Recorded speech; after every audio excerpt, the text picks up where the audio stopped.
আজ যে আমাদের পিকনিক করতে গিয়ে এরকম একটা বিপদে পড়তে হবে তা কিন্তু আমরা একটা বারও আশা করিনি। তো আজ কিন্তু সকালবেলা বেরিয়ে পড়েছিলাম একটুখানি হেয়ার কাট করানোর জন্য। বেশ অনেকদিন হেয়ার কাট করাই না। যাই হোক, সেলনে গিয়ে তো দেখি সেলনটা পুরো ফাঁকাই রয়েছে। আর তোমরা কিন্তু সবাই জানো আমি কিন্তু হেয়ার কাট করাই রেইনবোর থেকে। দুর্দান্ত হেয়ার কাটিং করাই দাদারা এখানে। আমার তো পার্সোনালি দারুণ লাগে। বেশ অনেকটা টাইম এখানে ওয়েট করার পরে হেয়ার কাটিং কমপ্লিট করে আমরা কিন্তু বাড়ির উদ্দেশ্যে বাড়ি যাওয়ার পথেই তো আমার মনে পড়ে যে আমাদের একটা বাইক কিন্তু এখনও গ্যারেজে রয়েছে, সেটাকে এখনও সারিয়ে আনা হয়নি। বেশ অনেকটা টাইম গ্যারেজে ওয়েট করার পরে কাকু না আসায় শেষমেশ দেখতে পেলাম কাকু বাইকটাকে নিয়ে আনে।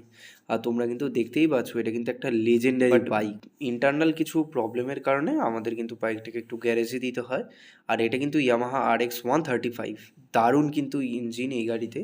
তো যাই হোক, তারপরে কিন্তু আমি আমার বাইকের একটু ব্রেকটা চেক করিয়ে ব্রেকে একটু প্রবলেম হয়, তো তারপরে কিন্তু চলে গেছিলাম একটু কয়লা আনতে। থেকে কিন্তু কয়লা নেওয়ার পরে কাকু কিন্তু বেশ রিজনেবল প্রাইসে কয়লা দিয়েছিল। যাই হোক, এই দোকানটা কিন্তু রয়েছে শ্রীনগর রেলগেটটাকে ক্রস করেই, তোমরা দেখতে পাবে। তো তারপর কিন্তু আমরা চলে গেছিলাম বাড়িতে। তো যাই হোক, এখানে কিন্তু আমরা বেশ অনেকটা টাইম ধরে আমরা সবাই মিলে চেষ্টা করছিলাম প্রপারলি যাতে কয়লাটাতে আগুন লেগে যায়, বাট শেষমেশ কিন্তু কয়লাতে আগুন প্রপারলি না লাগায় আমরা কিন্তু আমাদের লোকেশনটাকে চেঞ্জ করি। তো আমরা আবার সব বন্ধুরা মিলে কিন্তু বাইক নিয়ে আবার বেরিয়ে পড়ি সেই রাত্রেই।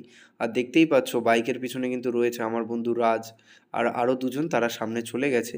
তারপর কিন্তু চলে আসে আমরা এই বন্ধুর বাড়িতে। ওদের কিন্তু পার্সোনালি এই কুলের উনুনটা রয়েছে, যার জন্য কিন্তু আমাদের এই চিকেন কাবাবটা বানাতে কিন্তু অনেকটাই সাহায্য হয়েছে। আর তোমরা তো দেখতেই পাচ্ছ এদিকে পুদিনা চাটনি, স্যালাড কাটা রাখা, আর এদিকে কিন্তু ম্যারিনেট করা চিকেন রয়েছে, আর এদিকে বাটার, আর এইদিকে কিন্তু চিকেনগুলো রেডি হচ্ছিল।